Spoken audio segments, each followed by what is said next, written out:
I hadn't tested it. The bot just Then sang Moses. you turn it and the down to like children of Israel this 30%. song Gonna unto the yak Lord. over it. COVID-19. But I figured it's been a while since we used this as a little bit of intro music. Can you still hear me? I didn't mute my mic. Oh, From the state of Washington to the state of Maine, I'm still here. Texas, and the tip of Florida. Today, You just can't hear me because you haven't turned down the bot yet. today, burn this thing. This virus hates heat. You just burn this thing. Burn. I have now turned down the bot. I call for a supernatural Excellent. wave. I had myself manually muted so that I didn't make noise over the bot while the bot was botting because you were getting things rolling. No. We can talk over this. He's just blowing the wind of God. Right. You don't do it. You don't do it. You don't do This God. Yeah, I love him so much. No, I've been having conversations about religion recently with people. And I keep making the same point, and I mean, I'm finding people who agree with me, which is nice. But I also feel terrible that this is something I have to explain.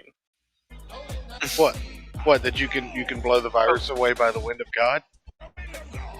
No, things like the Catholic Church is a government, that American Christians don't know what the fuck they are or what their religion's about, and nobody reads the book, that, you know, as much as we might say that the Enlightenment was a problem because it freed us from certain moral constraints and encouraged us to do some of the worst things possible, that the real problem is actually the Great Awakenings and the Counter-Reformation that people seem to have forgotten happened.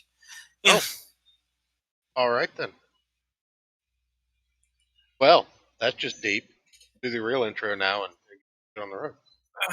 We'll talk about what really matters. Comic books. That's right. Fuck religion. Disregard religion. Acquire comic books. This is an ideal argument. That's correct. From a church, even. Exactly. Comics is a religious right in the Church of Failure.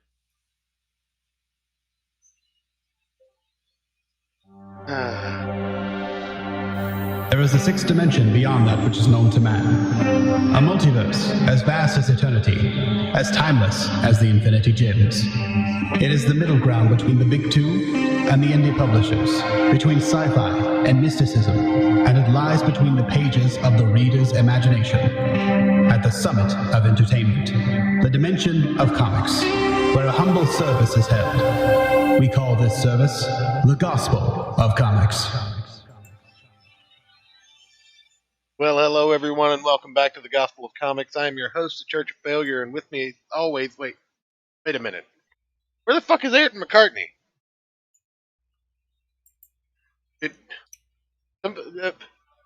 Rune Knight, where is Ayrton? There can only be one. Did you? God damn it! Did you kill him again? Actually, I think someone bribed him with a trip to some western ass crack of nowhere. He didn't clear that. He didn't clear that vacation with me. You're gonna have to go kill him. Well, I guess. Okay, so we're back on the Highlander scheme. I got it. I guess I will not be joined by my trusty co-host Ayrton McCartney, who is usually with me as always. With me tonight in the virtual studio is Rune Knight. How you doing today, buddy? Oh, I'm okay now. Are you? At the moment, I am okay. All right. That's subject to change. Well, with this move and pulling these long hours, man, it's like day by day, sometimes hour by hour, we find out if I am okay or not. Oh yeah. Usually I just operate on the basis of I'm probably not. Look, just remember, you have the aid, you have the freedom. I do not. I am alcohol and drug free. I do not have any way to escape this torture. Did you just say I have the AIDS? Man, fuck well, you. I mean the vision. Well, I mean, you know, the visual aids. I get visual aids all the time. The ads come up and I have visual ads, and I just can't make them go away. Good save, I guess. I'm not really sure. I think you still made it. Anyway, how's yes, obviously late show had some update issues as per usual. Windows decided I just didn't need my headset drivers anymore. You know, they just updated and were like, you don't need these. Yeah. They also decided that my Bluetooth headset needed to be hooked up, but the only thing I could get volume through was my actual speaker system. So that was lovely. Wholly optional. Yeah, you don't need the headset that you actually run the show through. That's not important. You know, I looked up those results I was just telling you about, and it's funnier than that. At last week's smallest problem in the universe, not only did we agree, was the argument made that Damian Wayne is the smallest problem in comics, but quote, whatever Rune Knight said had 25% of the vote. So, so, so not only was my problem the smallest problem in the universe, but anything else I happened to complain about was also deemed somewhat valuable. Good. I'm glad everyone got that Apparently. Apparently. out. Of course, as you know, my mother had the actual wise words, and she got the other 25% of the vote. So there you go. So victories all around. So I've got some things that I saved. Tom King had a terrible take on Mr. Terrific in one of the comic books. Have you seen that? Are you familiar? I have not. Oh, okay. I mean, I've heard of Mr. Terrific. I just have not had the opportunity to read. Oh no, you don't want the opportunity, but I have to pull it up. So. Oh, is it on the same scale as like White Ninja? No, not at all. Here I got it. I need to link it to you in Discord. That'd be the best way to get it. I mean, you can do that, yeah. I've show chats.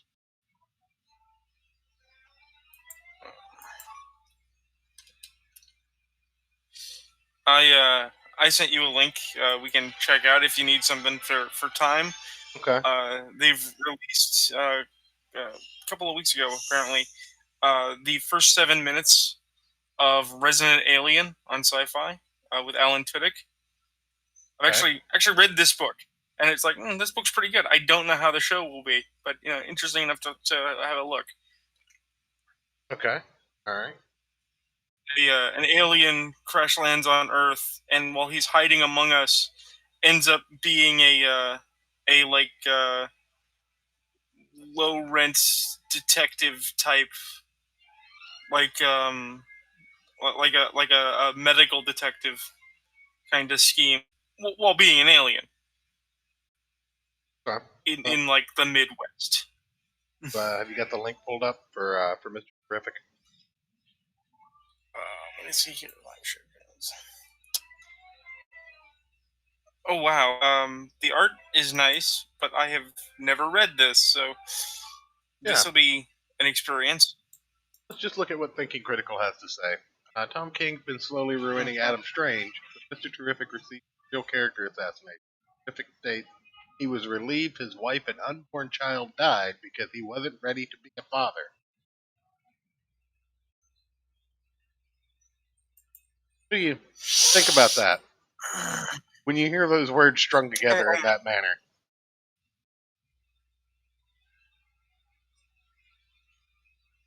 How's that make you feel?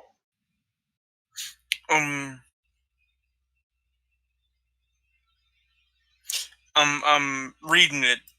Oh. I'm digging deep.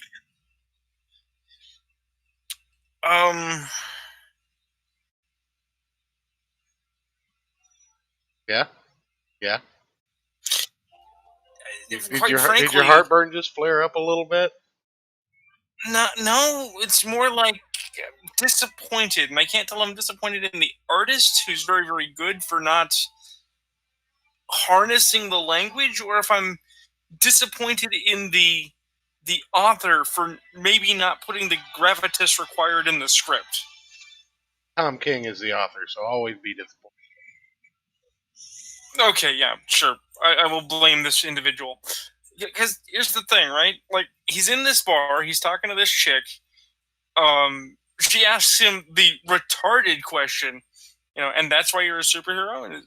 And he's like, yeah, sure, why not? And it's like, yeah, I can see that. I can see if somebody's really hurting that they might be, like, flippant or dismissive of the question, trying to deflect their pain. But then they go into outlining the rest of it, and it's just like it doesn't bear enough guilt to be self-hating, and it's not flippant enough to be deflecting. It's just kind of neutral, and there's no traction for me as a uninformed reader on neutral. I think that there is something to be gleaned from this, and that is, this to me is, what do you call it when you basically write yourself in self-insertion or whatever? Yeah. Okay. Self-insert happens. This is Tom King basically saying he couldn't be a father. That's what I got. And that, he would rather something like this happen to him than him have to take responsibility of the parent. Well, the reason I have the positionality that I do is in Punisher Max, right? They posited a storyline that it suggested that before his family was destroyed and Frank lost everything and actually comprehended what it was to lose everything, right? That he had actually already been war damaged. He had already been in a position where, in the back of his mind, he saw his family more as a millstone around his neck than the thing that made him a better person. And he was, considering, he was solidly thinking about leaving his family, right? And then they got killed and set him on a course, where his guilt for wanting them not to be there, right, collides with his sense of duty because he's got to avenge the unavengable to make him the monster that he is today. That's really solid. That's what I was getting at with the comic. There's Mr. Terrific doesn't seem actually all that broken up or driven, right. Yeah, conflicted, but you're sure if it's a self-insert, right? We don't want to see a superhero have the author's relief at "thank God I don't have to be a parent." Right. Yeah, that doesn't. We want to see us. It doesn't seem superhero-like to me. Yeah, we'd want to see a superhero be more like, I always wanted to be a parent and now I can't, and this hurts me. Right. Or, and I don't want this to happen to anybody else. Or I've always been afraid of being a parent, but I didn't want to be free in this way because I didn't want anyone else to die for my happiness. Right, exactly. Trying to. I don't know. It's just. Go ahead. It just seems like maybe the story needed 5 more minutes in the oven. Yeah, maybe an actual editor to look it over and say, man, maybe we don't go this far with it. Well, I was talking with Einbricht last night about a couple of subjects you and I have discussed, and he dropped a bomb that blew my mind. Maybe you heard about this. I hadn't heard about this. Did you know they don't do setting Bibles anymore? What do you mean? In industry, like in comics, they don't have guiding setting Bibles for characters and for settings. The continuity Bibles. Yeah, no, they haven't used those in years. My brain is like, why wouldn't you? Because I happen to have, I got it through various means in the darks of the internet, the Batman the Animated Series setting Bible, right? From the Bruce Timmiverse. Not just the appearance of characters, but notes on presentation, like what do they say, how do they sound, how do you light them, right? Right. And these are really valuable insights for not just maintaining a coherent internal narrative, but maintaining internal characterization, right? Yeah. Ra's al Ghul in the animated series is always aristocratic, always under control, always somewhat reserved, until the moment he's not. And when he's not, it's such a profound shift that you realize something serious is going down. That's great. When I think about comics today, and I think about, wait a minute, you mean they don't do like any editing or pre-work? Editorial has like destroyed comic books. Like the lack of editorial, I think, should really be the key there. I sent you another link though. You're sitting there. Boy. You're sitting there looking at this like, oh well, maybe it can't get much worse. But guess what? I always hope, man. Guess what? It does get worse. Look at what one of the new members of the Suicide Squad looks like. Yeah, the new Future State DC. Oh boy, here we go. Reboot characters. Okay, waiting for this link to drop, and then I'm gonna hold my face and cry. Okay. All right. Well, because again, while you're pulling this up, Bruce Timm Justice League, they had what was it, Task Force X, because they couldn't use Suicide Squad in cartoon. Right. One of their best episodes. It's very, very flavorful. Because they basically said, "Hey, we're gonna have a spy thriller on the Watchtower," and it's like, okay, I'm down. I got problems beyond what this tweet points out, but we'll start with them. Okay. Let me know when you get this loaded. Are you looking at the main image right now? I'm still waiting for the tweet. It's in the show. Where is it? Show chat. Oh no, I didn't. It is not. Oh, there. No, it's all good. Terrible. Oh Jesus! What the? Oh God! No.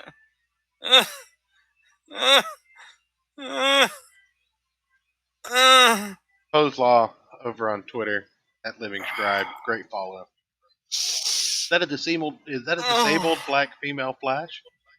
What's the over under on her being gay? We don't posit on such things here on this show, but while we pull up that first image, just take all this in, okay? I see two. I just want to throw out there that. Go ahead. I just want to throw out there that this personally causes me pain. It should, because I have a friend who's constantly looking at me and saying, "Hey Joe, if you had the opportunity, would you ever get your legs replaced?" And I'm like, "No, I'm a 38-year-old man. I'm used to being this level of crippled. The idea of learning a new method of walking, even if it would be a quality of life improvement, is like weird to me. Maybe if I was younger." But they bring it up enough times that it's like, are you trying to say you're embarrassed to talk to me or some shit, that you need me to edit myself for you? And I know there are people who have these new, like, bouncy boomerang legs. Yeah. And they're even really deft on them. They're apparently super good if you're balanced. Like soldiers who get their legs blown off are getting them. But the problem here isn't even that she has artificial legs or that she's a disabled person. It's like, wait a minute, aren't you in the DC universe? And isn't the name of this storyline that they're proposing Future State? Shouldn't she have like fully articulated digigrade or plantigrade like cybernetic legs? Why would you have the boomerang legs? Yeah. Well, she's apparently not going to be a member of the Justice League. She's apparently going to be a member of the Suicide Squad. Okay, I mean, she's real easy to take out. but I have a bigger problem on this page than even her. Look in the opposite. You mean bottom. Beardy Bat? Yes. Metal Gear Batman. You know, solid Snake Bat. Wait a minute. Isn't that a Green Lantern-y guy also with robo legs? What is it with? Is this like we need leg representation now? I believe so, but I'm not sure about that guy, and I don't know what the.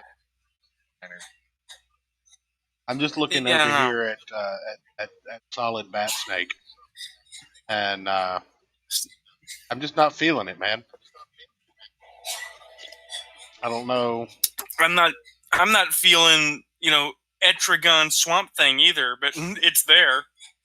It exists. I don't even see that. Like, that's how bad it is. Processing. You're willing yourself not to see the stupid. Correct. Yes. Yes. Okay. How about the fact that there are 3 Supermen on this page? Well, 2 Supermen and a Superboy or Superman. We're not really sure yet, but the one with the red pants in the background is pretty bad. And of course, Grifter, because we have to be reminded that DC owns Wildstorm, not that they'll ever use it for anything. Basically.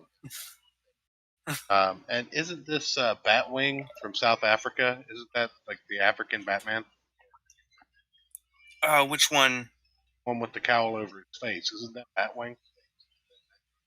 I don't know, because that could be a male version of Cassandra Cain. Of course, I see Red X from Teen Titans way in the back there, being Edgelord and Emo. Yeah. And I don't know who the African American gentleman son is. Did they acquire Forge from the Marvel Universe? Did that happen? Run and Gun Machete Man. I don't know, but yeah, there was a lot of talk the other day about prosthetic Flash Lady. Well, look, you and I know ultimately that when you boil down whatever event this is going to be, the only characters that are going to matter are the Trinity characters, and any secondary characters might stick or might not, but they're more than likely going to get kicked to the curb after 6 months. Yeah, but does that mean we get Zatanna's cute? Zatanna's never going to matter.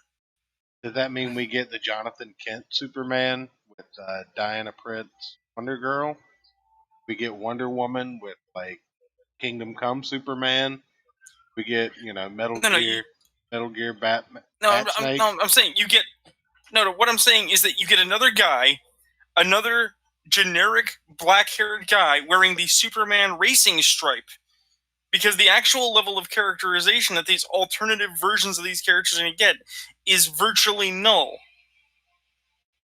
I'm a metalhead. I love me some heavy metal.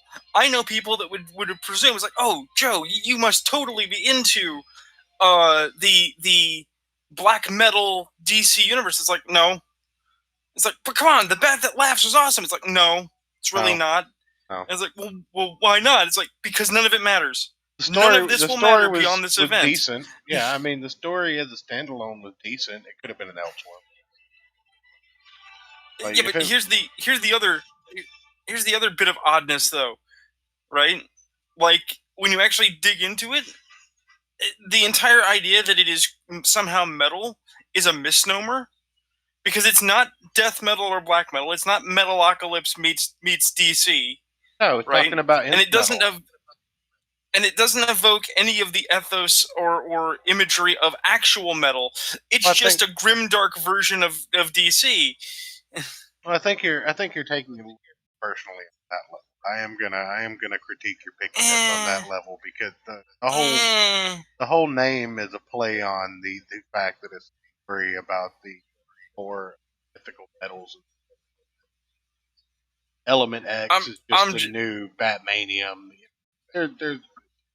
It's stupid, but that's where the metal comes from. Look, what I'm saying is that the entire thing is plot devisium, and plot devisium is a terrible element. Oh, you mean vibranium? Well, I mean, there's also narrativium, but that's harder to find because you got to find good narrativium. There's lots of poor quality narrativium in the world. Well, no, when you use too much narrativium, you come out with a Hawkman story. And they just call it nth metal because the word's too long. That's literally what happened. Yeah. Nobody can tell me the story of Hawkman because nobody knows what the fuck the story of Hawkman is. Is he an alien? Is he a reincarnated Egyptian god? Who the fuck knows? Is it both? The answer is yes. I mean, the answer should actually be both, because anyone with half a wit should realize that the actual answer is to play the whole thing straight. Mm-hmm. So, like, Hawkman, crash landed on Earth thousands of years ago, was elevated as an Egyptian god by the Egyptian populace, reigned supreme for a time, then died, then was reincarnated. Easy. Done. Excuse me. And then somehow he... I don't know. Somehow Hawkman becomes, comes into contact with the nth metal that fosters his transformation back into Hawkman every lifetime. Yeah, I will be right back. Okay. I don't know, like song and dance routine or something. Yeah, no, definitely. I don't know. I look at this image and I'm guessing it's split down the middle because they did talk about, putting standalone Batman out there, but recasting DC new updated characters for a second kind of like line wide. I don't know. It feels kind of like it's in the death throes to me because Rebirth years ago, so we're not even on like a 5-year cycle. Like, God, I wonder how many reboots there have been since Crisis on Infinite Earth. First one to kind of shake up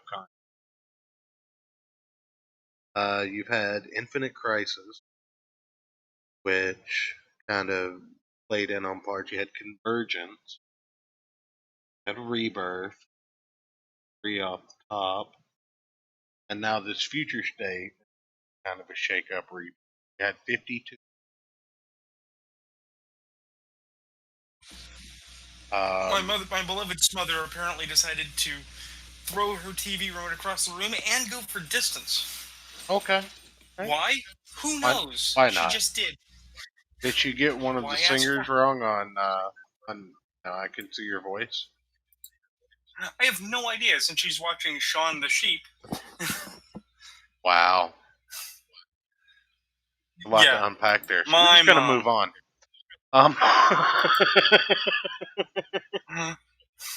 The answer is my mother is a 66-year-old child, and it's okay. Yeah, that's fine. I was just kind of going through and trying to figure out how many reboots he has had since Crisis on Infinite. I got up to 6 or 7 before he back. Well, I mean, and they're doing another one with this Future State, and it's only been like 2 or 3 Rebirth started, right? 3 or 4. Something like. Here's the thing. I want to be very clear, because I have talked shit about this man on public forum. There's text, you can see it. I don't like Max Landis, and it's not that I don't like Max Landis for his politics. It's not that I don't like Max Landis because he's a smarmy fuck. I don't like Max Landis because I'm not impressed by anybody who has arguments on the industry or what writing is like or how difficult it is to create when his daddy was John Landis and he had a natural in. Of course, he's a creator. He made Chronicle, a movie nobody watched. Good job. But I will freely admit that he is 100% right, in his first major, or one of his first major YouTube outings before he decided that he was a social media darling.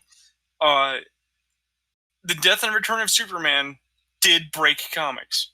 It fundamentally broke the concept of death as a threat, and it has created the idea, or it reinforces the idea that other books have put out, like Crisis on Infinite Earths and like that, when things get complicated, just reboot. Just redo the universe. It doesn't matter.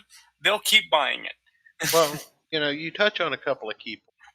One being that Crisis on Universe was supposed to important to Flash, Barry Allen. It was a very Yeah. touching point where Wally West got his comeuppance as the new Flash.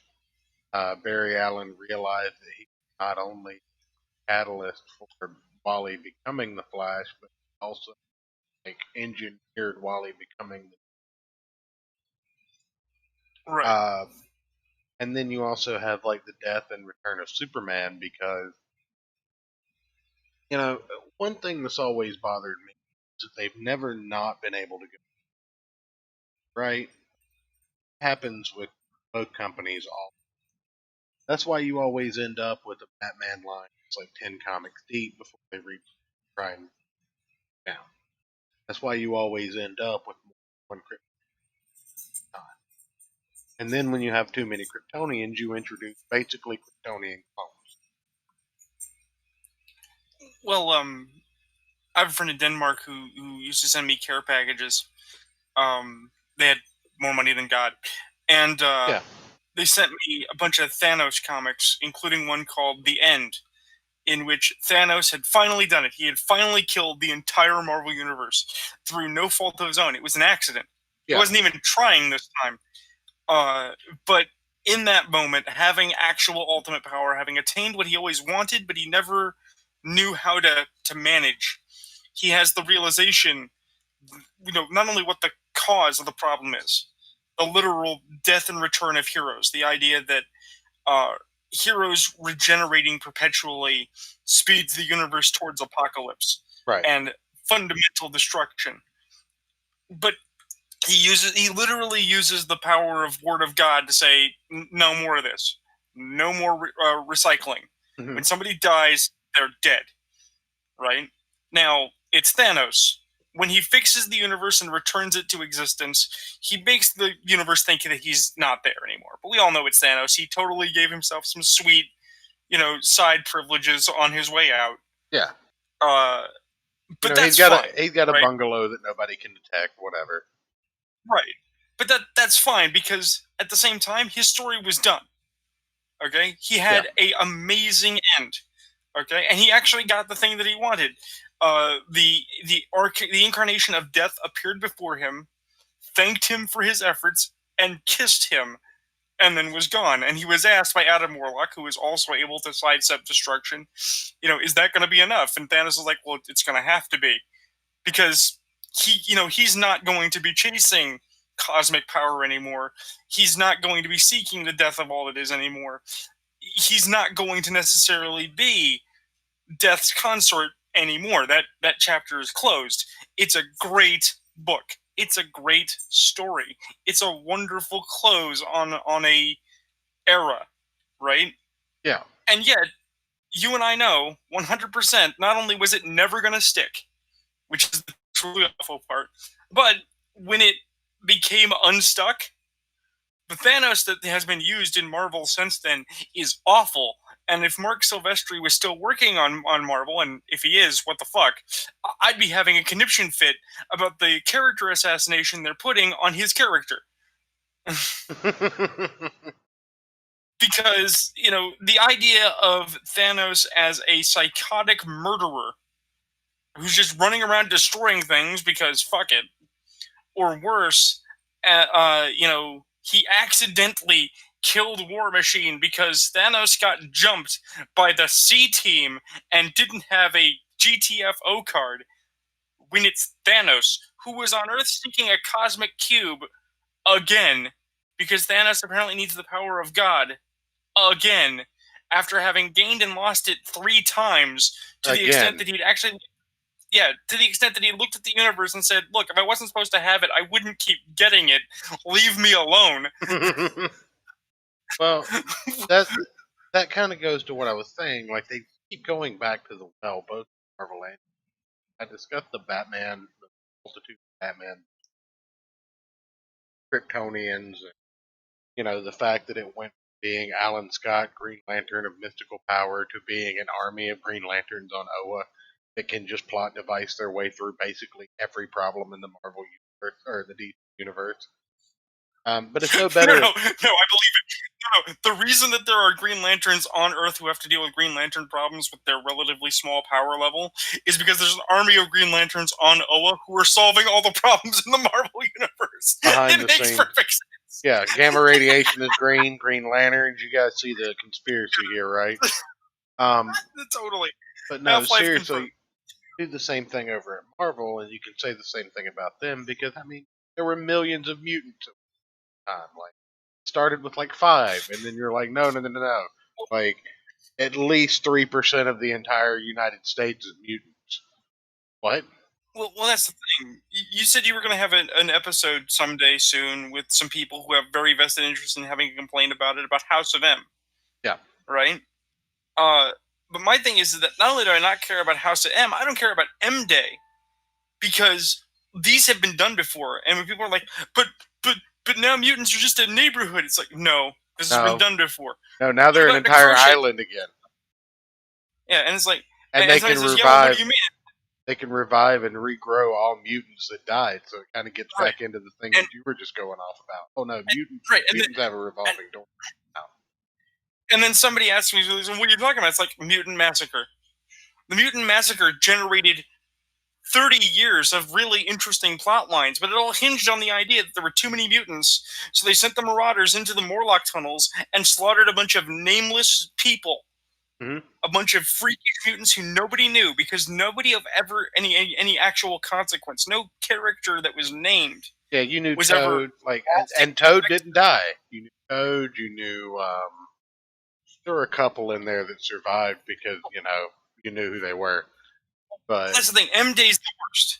M Day is the absolute worst because not only was it, well, all of your powers have been stolen and they're now hidden on a radiation band around the planet so that we can reintroduce Onslaught. Yeah. But it's like, okay, well, who actually lost their power? Who was a named character in a book? Wolverine always loses his power and gets it back. But he always gets it back. Yeah. Right? And that's the thing. It's like nobody ever actually lost anything in M Day. His healing factor heals him to have his healing factor. Yeah, if anything, Wolverine gained something because that was the big event where he got his memory back. And what was his memory? Oh, I'm 100 years old and nothing really happened in my life until I got grabbed up by Weapon X because there was nothing there to begin with. But yeah, like they always go so back. They could have a Wolverine Kung Fu story, by the way. Well, you talk about the X-Men like that, you can't leave out Days of Future Past and Apocalypse.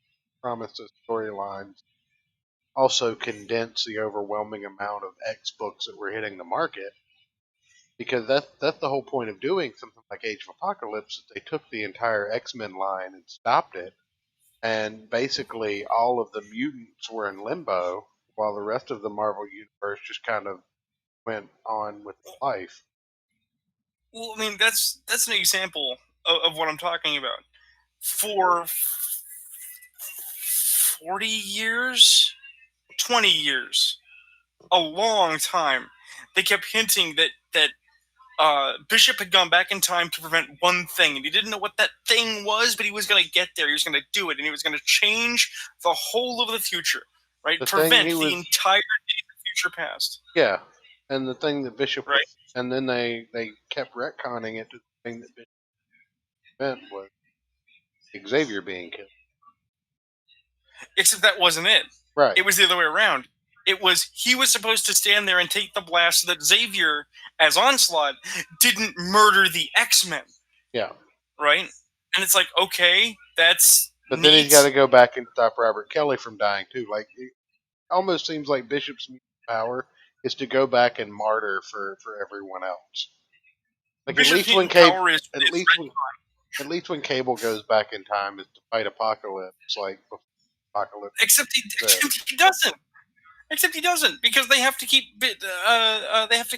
Cable around, which is why now Cable is a powerful mutant who doesn't have his technorganic virus, who's making his own nation state, and is a megalomaniacal psycho.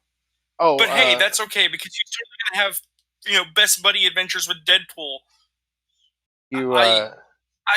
Did you know that?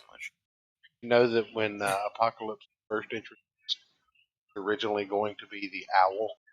masterminding everything and not Apocalypse? I did not. Yeah, back in X Factor, the writer got pulled off the book, and instead of using the owl, the opportunity to write an Apocalypse as the bad guy, up Apocalypse. Right. But the thing is, you've actually mentioned the source of this problem before. It's when what if storylines that would be great what ifs and would make powerful comics and we'd buy them become part of mainstream continuity. Because Marvel has the very best example, and that's, oddly enough, Wolverine. Because now we have X-23, Old Man Wolverine, a literal pet Wolverine, and little girl X-23, all in the same continuity, all living together, all going on Wolverine friend ventures, Mm-hmm. and we have classic Wolverine as a young Wolverine as a character, Mm-hmm. all in the same setting simultaneously. And what it is literally wanting to have your ice cream and eat it too. With cake and cookies. Yeah, Sprinkles. these characters should be in their own books, either doing things that are entirely separate from their parentage, or in their own dimensions, their own secondary realms, their own incarnations of Marveldom. You touch on something there, and one thing that we talked about on this show before is going back to the old model, because you know how classic Marvel designated 6-1. Yeah. Everybody check it off the list. That's our episodic mention of Secret Wars. We have accomplished it. But after the recent Secret. Oh, wait a minute. McCartney, if you're watching this later and you're wandering around, Alan Moore. Neonomicon. Okay. Yeah, there we go. But you used to have like designations. Earth 616 was the main Marvel universe. Earth 1616 or 1661, I forget. Or 6116, some variation of 616. And Yeah. that was the ultimate. So that worked. Like, you could just have designated stories for designated universes. Through multiverse, there's never a shortage of ways to tell those stories. They made a big deal into Secret 9 about Reed Richards and the entire Fantastic Four for the most part, Franklin Richards and Molecule Man, all like splitting off to create the universe, the multiverse is supposed to be. And while it did allow for some characters to make passage into the mainstream Marvel universe, the multiverse still exists. So there's no reason you can't have your X-23, and then you have your Old Man Logan stories, and have your regular Logan stories. And hell, I'll even accept that in 6-1 or in the universe where X-23 is a thing, there's a little mini clone of her. And then you have your Pet Wolverine comic book too. I give the shit. Jubilee and a Pet Wolverine, and the Wolverine's a badass like cage fighter from Canada. I don't care. I mean, now you've got my brain thinking about I want a version of Wolverine where Wolverine is Rocket Raccoon. So instead of a raccoon, it's a vicious ass kicking like Wolverine thing in the Guardians of the Galaxy. Yeah. Yeah. They just go to his multiverse to recruit him, and he and Rocket are like brutal enemies for the rest of the series. Great. Frenemies. Yeah, Rocket's always threatening to shoot him. Yeah, and Wolverine's always cutting off like little fur when he. Their only friend in common is Groot. Yeah. So, but yeah, you could just denote which universe your book was taking place in, and the problem solved. But then none of them is out for longer than a couple of months or one or two specific series.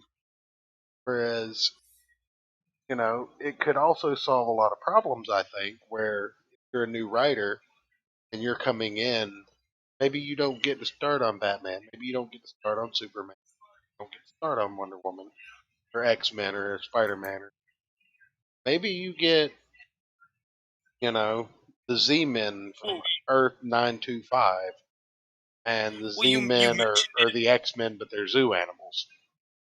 Well, you mentioned it in the previous podcast just last week or the week before, where anthology used to be the bread and butter of comics. Yeah. Right? You get picked up, you're going to work in the industry, they don't give you Spider-Man, that has to undergo review. You get to work on House of Mystery. But it gives you a chance to Right. actually tell a story that comes from you without having to use something that's already there. And you kind of judge by the reaction and the craftiness of writers and artists whether or not they're a team that actually deserve one of the higher caliber books. Well, because oddly enough, I think I have a sense of not when the change happened, but the form that the inversion has taken. Excuse me. Inversion. Like leave. He started a comment, then he left. My mother is over here begging for cigarettes. Oh, okay. Yeah, that sounds lovely. Oh, are you done talking again? All right. So, now getting back to what I was saying, though, like this all started on a conversation about the new DC universe, the future state, or what they're calling it. I don't think it's a good idea to reboot the industry yet again, like with DC. And I know the reason that they're probably doing it has a lot to do with the fact that the merger with AT&T. Oh, how's it going, Danielle? It has a lot to do with DC being owned by AT&T now. I don't know what that means I don't know what that means in the grand scale for DC, but I don't think it's a good move. And I mean, I guess if I keep saying this, it'll be right eventually, but I don't think that there's a lot longer shelf life in the traditional sense for, printed comic books, 24, 22 page format, whatever. Graphic novels have a future. I think indie books have a future in some way, shape, or form. I think digital comics have a future, like what people say about their ability to pirate them. I don't think your 22 page format has. So it just seems that with all the constant reboots, like with Rebirth, it seemed like a Hail Mary pass to try and fix all the things. We're thrown out of whack with 2 and 2 and post Convergent, all the reboots that happened in DC. Rebirth seemed like a Hail Mary pass. Would you agree with that? Right? I because my perception is that it's corporate backpedaling. They put forth this plan. They said, we're going to do this thing. Everyone said, we're not going to buy it. They said, of course you are. They said, no, we're not. And then they went, oh crap, they're not buying it. What do we do? Reverse gears. Well, here's the thing. There have been little trinkets all the way up, even into Rebirth, that DC was able to hold on to. Batman's always been a saving grace for the company because you will never not have someone out there who's buying everything. Yeah. It's just that good of a character. It's the Spider-Man of DC. There are two faces to Marvel and DC Comics, and it's Spider-Man and Batman. I don't give a shit how many people go stir crazy over Wolverine or how cool Deadpool potentially is. Spider-Man will and forever will be the main face of Marvel. Not Captain America, not Iron Man, not Captain Marvel, fuck you, Spider-Man. And Superman will never be the face of DC. I mean, the name of the goddamn company is DC Comics, based on Detective Comics, the original place Batman came from, for fuck's sake. Well, the thing is, even if Superman was at one time the face of DC Comics, tastes have changed. It's now Batman. Well, he wasn't. He Who- wasn't who- the face of DC Comics then because it wasn't DC Comics when Superman became the when Superman came out. It was Action well, Action Comics was yeah, under Action Comics Publishing. but what I was gonna say before I got distracted by real life stuff. I'm a fan of Morbius, right? Okay. And I'm a fan of Moon Knight. Two characters that are B team, if not C team level comic characters. Oh man, Morbius and and- Moon Knight. Well, Moon Knight's about C level. Morbius is a D level character. Well, the thing is back in 2013, roughly, Morbius got his own comic run. It's not the most recent one. The most recent one was really more of a Spider-Man comic. Yeah, but was it anything But more? Morbius got Wasn't it just a miniseries? Well, that's the thing. It was supposed to be a longer running series. They canceled it after 9 issues, Oh, okay. but they so, got to wrap it up, right? yeah, that's the kind of like thing what they is- did is with Doc that- Voodoo and Yeah. The or thing Brother is Voodoo that or what. reading these sort of second tier or third tier comics, one of the things I found out is that while the big events were going on, Civil War and Secret Wars and Right. Maria Hill's going to turn the Earth into a Death Star and all this other stupidity. Right. Civil War 2. The smaller single hero books or the secondary books that weren't getting the primary buzz were much better. They were much higher quality. You had a lot more fun reading them. Probably because they could be focused, but also because the people working on them wanted to be there. Right? Well, not necessarily, but they were trying to prove something and didn't want to be there. Well, the thing is that what happened, because this happened to Moon Knight and the quote-unquote heroic age when he was part of the Avengers, where he should never have been. No. Defenders at tops. was- Like, make him a defender, maybe, but that's it. Yeah. Make him a The West thing Coast is that- Avenger, ironically.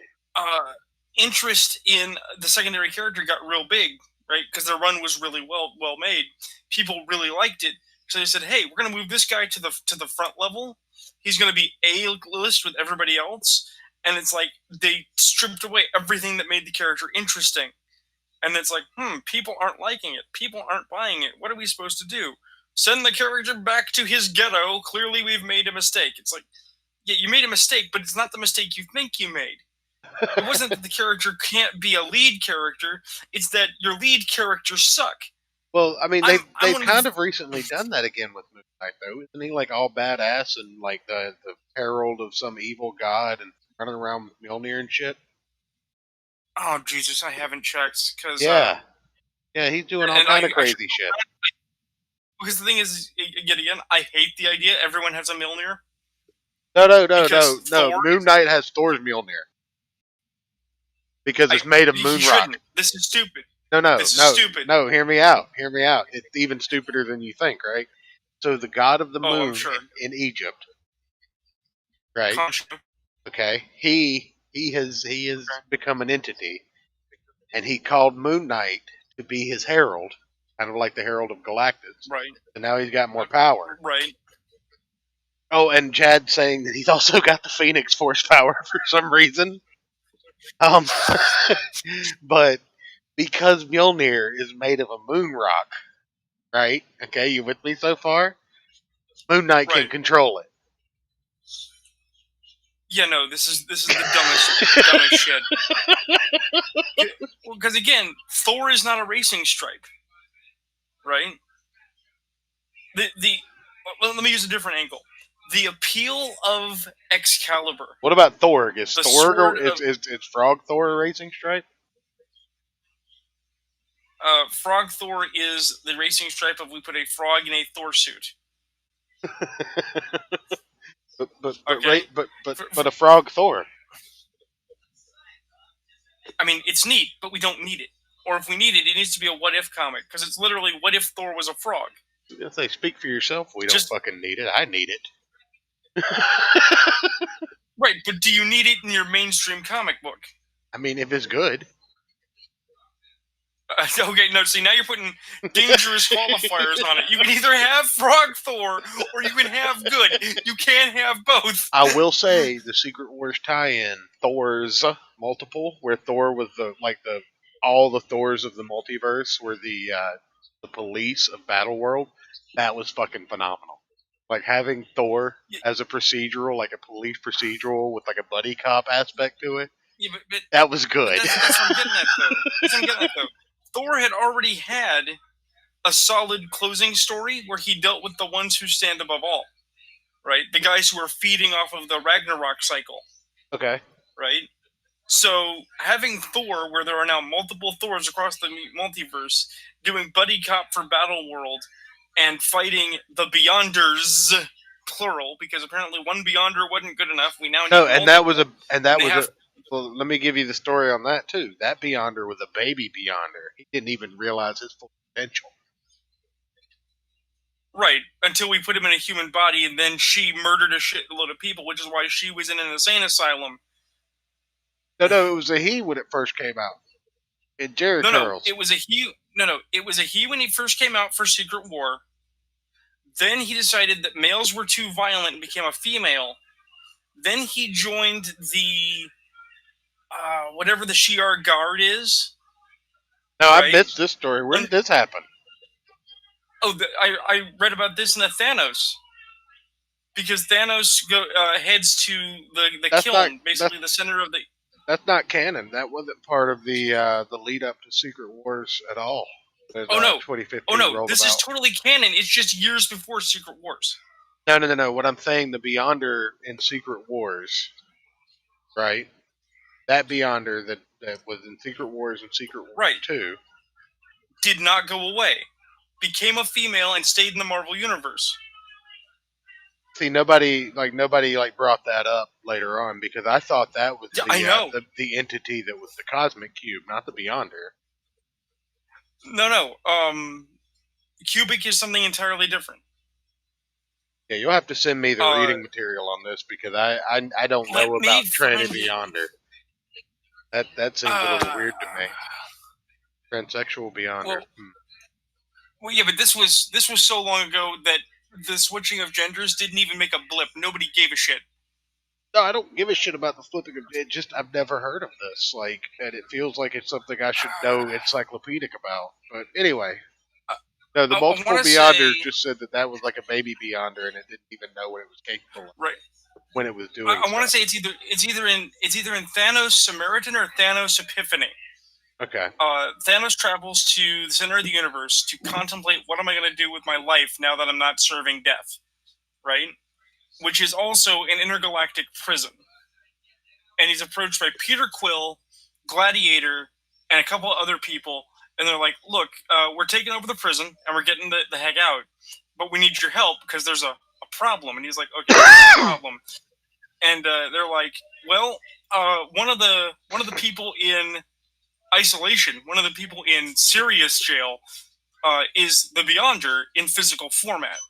And it's like, well, why is she in super prison? It's like, because she became a incarnated mortal, more or less, with the powers of the Beyonder, could not handle the massive amount of tactile and emotional information you get, shades of the Phoenix Force, and wiped a planet. And then went into a coma, and were terrified of the idea of what will happen if she wakes up, because then you have a Beyonder running around, and not a nice one. So they get Thanos to sanction it. They get Thanos to help out, and what Thanos eventually does is he makes the baby Beyonder brain dead.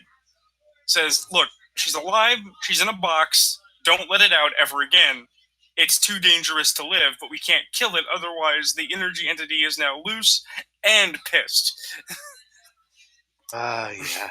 Yeah, hey, just to steer this back into another random venue we haven't gone down yet. Captain Universe. Okay. Do you remember Captain Universe? You mean the guy that people used to get the uni power, like Spider-Man was temporarily the Captain Universe? Wasn't that the shit? That stuff was always neat. That's just another solution for a problem they just pretended didn't exist. Yeah, like I mean, why? What happened to that power in the middle of Secret War? Why did like Doctor Doom just kind of like go for the fucking hat trick and be like, "Well, I'm going to get Galactus's power, I'm going to get the Uni power, and then I'm going to get the Beyonders power." I mean, right? Since we're basically going to treat Marvel like DBZ anyway, and the actual idea of the power of God doesn't matter because there's always another Dragon Ball to get that's going to give you another power of God. Why not just do all of them? Basically, have Steve Rogers out there performing a Kamehameha for 7 issues. Oh, I would read that. It would be awful, but I would read it just because I hate myself. Well, I mean, it's a good excuse for them to bring back the Marvel Mangaverse. Yeah. Oh Right? god. So it's like Steve Rogers is empowered with the energy of America and does a Kamehameha wave with the shield. Oh no, not a Kamehameha wave with the shield. No, that's how he centers Spirit Bomb. He just one arms the shield into the air, and the Spirit Bomb starts to build from the spirit of all Americans. Yeah, it forms a giant red, white, and blue sphere with stars on it. And when he throws it, it becomes an eagle and just screams, "Fuck yeah, America!" Yeah, like the song. But I mean, here's an example of this chicanery. Do you want to go into some fun like theorizing that of like how to fix the Marvel universe? Oh no, there's no fixing I it. was miffed the other day because I had a vision of a storyline for Marvel, Okay. right? No. And then with the realization is like this will never happen, and that Yeah. makes me sad and angry. No, Right? I mean that's kind of the way it is. Yeah. I have envisioned a Spider-Man event to return Spidey to baseline. Dillard in the chat. What's this weeb talk? It's exactly that. We're basically comparing the Marvel universe to an anime because there's not power to there in the next season. Go ahead. What's your Spider-Man story? Okay, let me pull this up. Wrote it down real quick. I did. I wrote it down so I would not forget. Okay. So I have an event. It's called Spider Quest. Okay, starts with a double-sized issue called Day After Day. Yes. Okay. All right. Thesis. Accidental exposure to the reality-altering energies of an Infinity Stone restores Peter Parker's memory of the last decade of Marvel Comics while not altering their canonicity or current effects. Having lost everything he cares about in his current world utterly transformed in a moment of weakness, Spider-Man forms an unlikely team of fellow heroes on an impossible personal quest for revenge to do nothing less than dethrone Mephisto. No, that's just no, that's just too much. That's too interesting. That's too much. I can't do it. No, it's not that it's too interesting. Like you had me in the first half, but then dethroning Mephisto is where you got me. That's not some Spider-Man shit.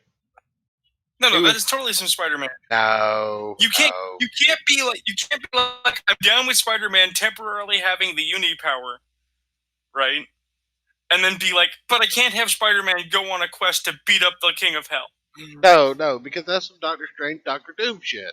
Like that's not some Spider-Man shit. That's the thing. It's a team of buddies, right? So you bring a Doctor Strange, and you bring a Damian Hellstrom. No. Then you're pulling Spider-Man has. Let me tell you exactly what would happen. Spider-Man would have a nervous fucking breakdown if he remembered the last decade of Marvel Comics, all canonicity. Like he would just crawl up into a spider ball and cry. It would break poor Peter Parker's mortal brain. That can totally happen too. But the thing is Spider-Man's shtick that Marvel has forgotten is responsibility, right? If you realize, oh God, I fucked up my life and accepted a deal with the devil and I've ruined the universe, the only answer with your Spider-Man is to fight back. But literally, it's not Mephisto's fault. Like, most of the time changes have been world-shattering things that happened to reset the multiverse. I mean, Right, but you can make the argument. No, you can make the argument that it is actually Mephisto's long con. Because remember, the entire notion yeah, of but this One is More just, Day, but this in just its utter reminds. idiocy, I was gonna say is this that just Spider- reminds people of One More Day, and nobody wants to remember One More Day. Let's be honest. Why don't do that? No, I want to watch One More Day burn. That's what I want to see. I want to see it be Nobody completely even wants to remember. invalidated. In fact, I'm firing you right now for actually bringing up One More Day on the stream. This Okay. is we don't. I mean, you fired me before, and I'm still here. So. Yeah, it seems to be the way it goes. I seem to have no authority. Actually, no. You fired versions of me, and then other versions of me from across the multiverse show up to be annoying. That make you like the. You'll get a good one eventually. Oh no. Maybe you should have to start doing like funny accents every time you get fired. You fire me, and then like French Rune Knight shows up. It's like, oh. God, no, he wouldn't last long either. Right? Just get Scottish Rune Knight, aka I just get Novel Bro on the fucking.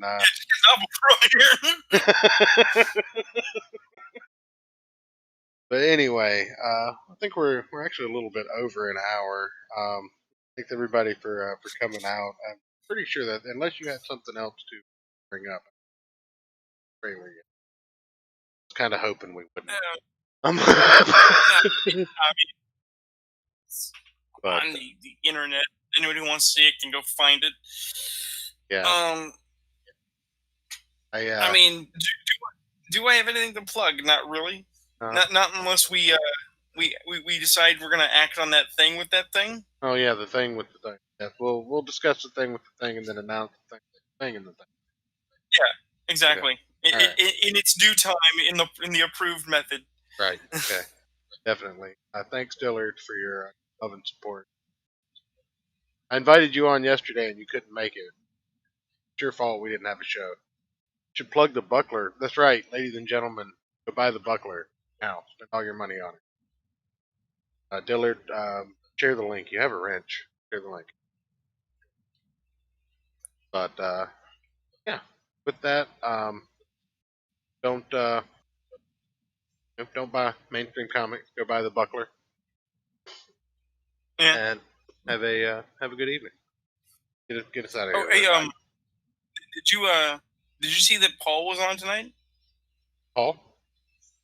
Yeah, I don't think he was in the. I don't think he was in the chat. I think he was on his own stream thing. So like, when the YouTube video's up, go watch Alterna. See what Oh yeah. Jamadi had said. Peter Samedi. Yeah. Well, one of these days I'll get his name right. Okay. But yeah, no, go check out Peter too. Yeah. After you buy the Canadian Shield, go check out Peter Samedi. Yeah. Later, guys. Yeah. Why do I keep calling him Paul? Oh. Bizarre.